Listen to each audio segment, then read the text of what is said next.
did I start as an escort? Well, so I started, I'm going to go for a walk now. Oh, no, maybe I should ride my bike again. I should have. I should get back on my bike. Fuck yeah. So how did I have an escort?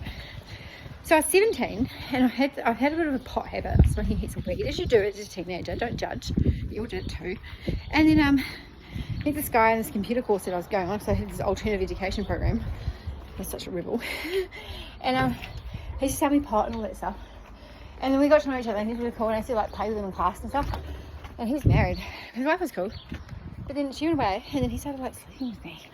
And I didn't know how to say no. So I was like, oh, I didn't really know boundaries back then, so I didn't know. I knew it was wrong, but I didn't like it. But I didn't know, I kind of wanted weed as well. So I was like, oh, so I felt a bit bad. I started with a bit of a weirdo. And so then he, we're on my bike now. And then he, he's continually sleeping with me, and I got pregnant and had miscarriage, and like, I had all this shit go down, and I hated the way he made me feel. Like, he was so creepy, and I just got trapped.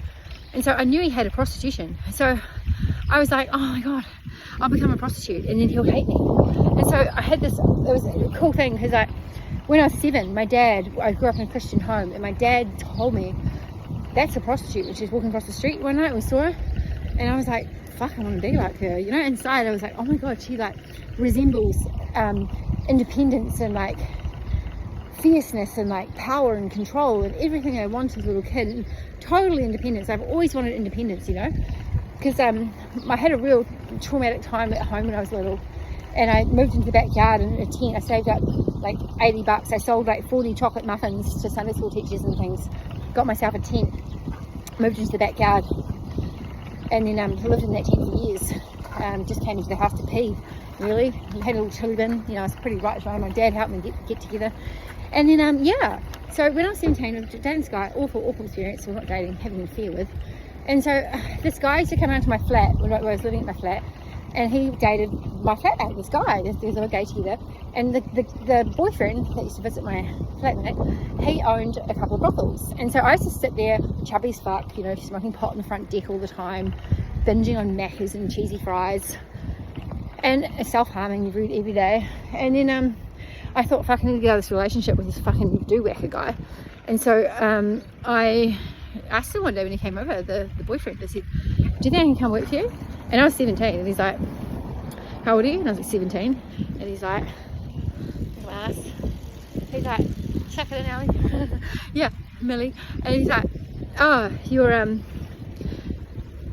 bit young, but I'll start you and just run your ID like later. And I was like, oh, sweet, score.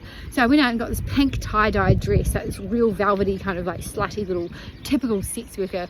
Fucking looked like I was being working for 60 years because I had this little tie-dyed dress on.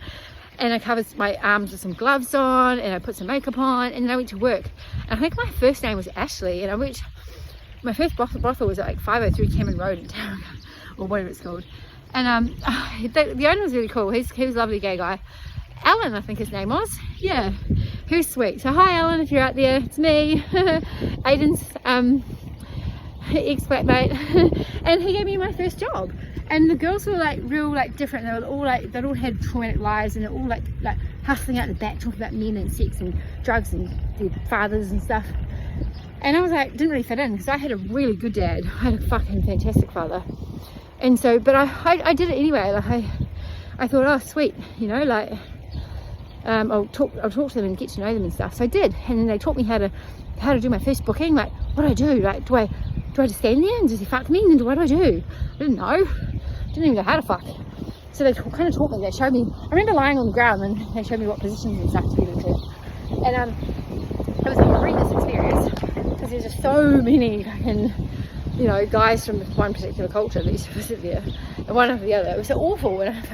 But what was the coolest thing? What got me hooked was when I took my pay home. I went and picked up my sister from my parents' house, and I took her out for fucking ice cream and lunch in the beach. And I'm gonna put my bike up properly. Who wants to see my sexy bike, by the way? Isn't she beautiful?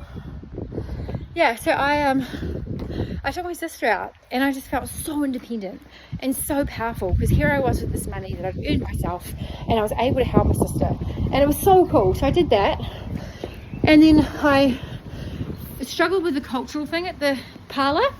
So I found another escort agency up the road that did, I think it's called L'Amour's on Devonport Road, and they only let in businessmen. And so I was like, oh my god, that is amazing. So I went there, worked there, and that went really well. But unfortunately, because I was smoking heaps of pot and just being a fuckwit, I actually ended up developing a bit of a speed habit up my nose. And then it got even worse, and I just developed even more addiction problems. And so I eventually went to rehab over in Australia, and I got better. And I didn't do the industry. I went to uni, so it was cool. But that's how I got started. So this is my little bench here, my little park bench. So I wonder if I can lie that down. Actually, my jacket. Oh, I'm going to Auckland today. I'm going to Auckland to work tonight. I was going to quit work last night. In fact, I've been thinking about quitting for a while. I want to do something different. Well, not different. I still want to do the sex industry, but like, I just want to have like a personal life a bit more. Like, not because when I was Polly Pocket, man, I spent years developing brand things and marketing every day and doing Pornhub. I've got 5 pages on Pornhub, you know.